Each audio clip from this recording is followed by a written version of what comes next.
My name's Ali Cobby Eckermann.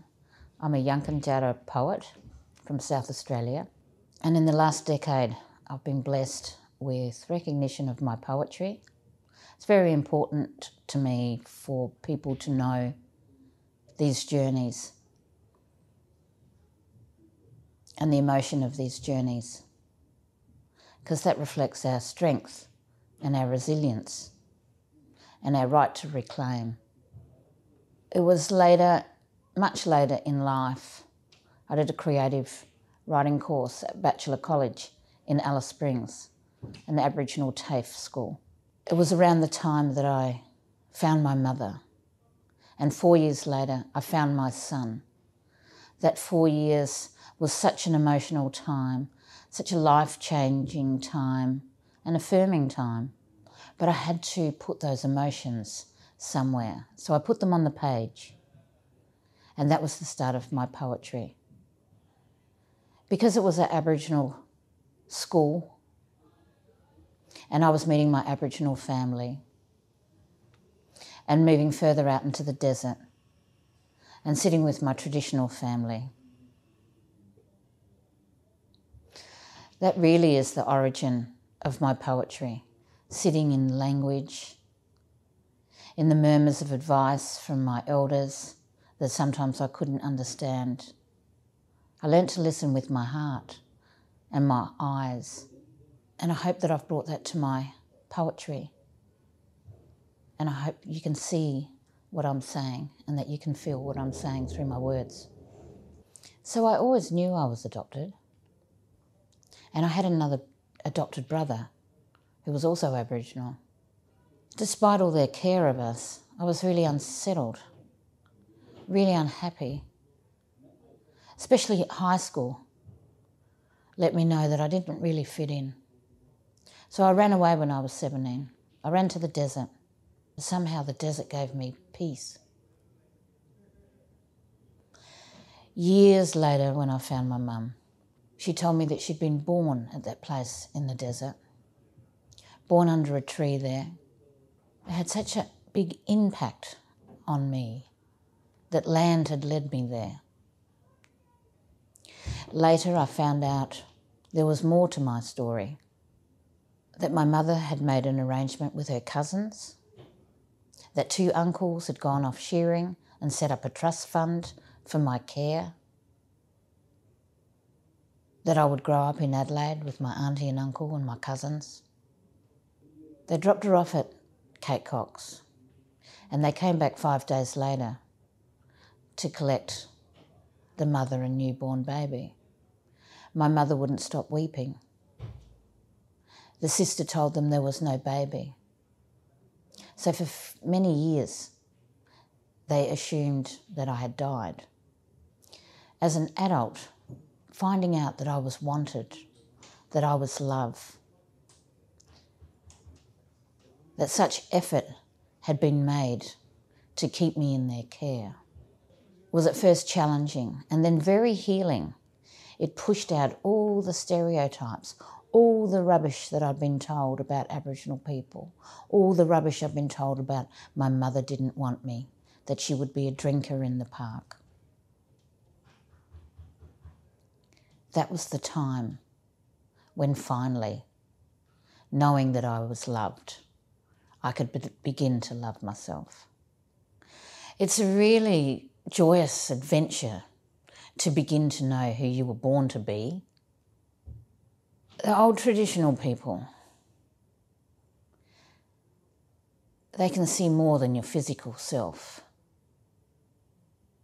They can see your aura and your spirit. And they were very encouraging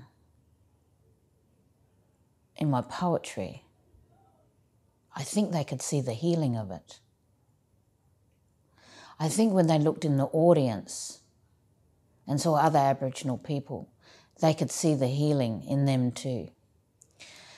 It was the slow grinding of cogs to be able to accept that something that you were doing was having a remarkable positive effect. Because again, I'd been raised in those stereotypes, not within my adopted family, the society around.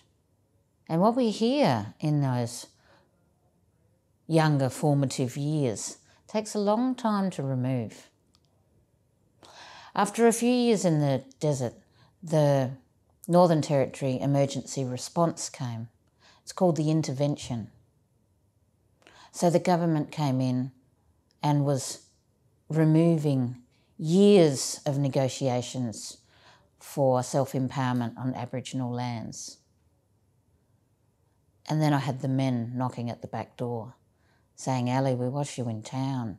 You got to talk about this. And I'm saying, you know, like, I think you should find your voice. And they said, no, this time we're frightened. We don't know. You have to speak. So that was the moment when my family and community gave me purpose. I hold that purpose very close. It's been a blessing that my poetry has landed on curriculum in New South Wales and Queensland, and so I've had a couple of opportunities to talk at national English teacher conferences. And that's been a remarkable sharing of feedback. Teachers will show me which are the poems that the young boys like. I was the first Indigenous poet in the world to win the inaugural Windham-Campbell Prize for Poetry from Yale University. It's become important to share more widely my poetry.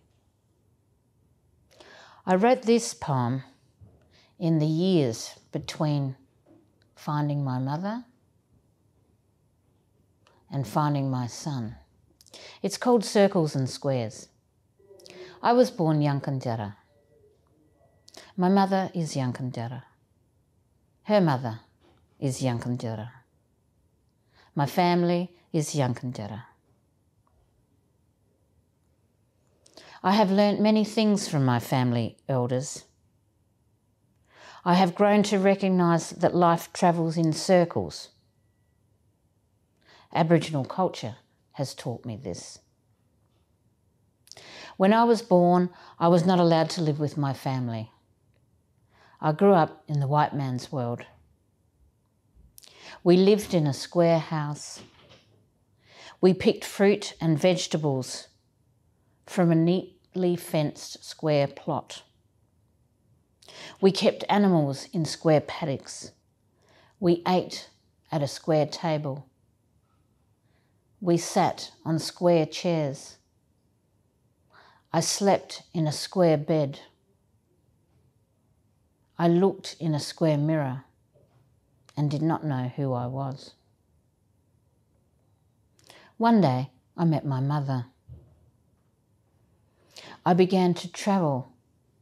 I visited places that I had been before, but this time I sat down with family. We gathered closely together by big round campfires. We ate bush tucker, feasting on round ants and berries. We ate meat from animals that lived in round burrows. We slept in circles on the beaches around our fires. We sat in the dirt on our land that belongs to a big round planet. We watched the moon grow to a magnificent yellow circle. That was our time. I have learnt 2 different ways now. I am thankful for this. That is part of my life circle. My heart is round, ready to echo the music of my family, but the square within me remains. The square stops me in my entirety. My advice for people that are interested in poetry and have been writing in secret, I think that's something that we all do. I still do. There's still stuff that I write that I won't publish. Poetry can be an isolated craft, so it's really important to read. and to read widely. Go and support the local slam. And if the moment presents, enter a competition. Learn to listen to the timing of things. Poetry can teach you a timing. Sometimes we put too much emphasis on the publication of things, the notoriety of poets. Some of my most important poetry is what I'm going to leave for my grandchildren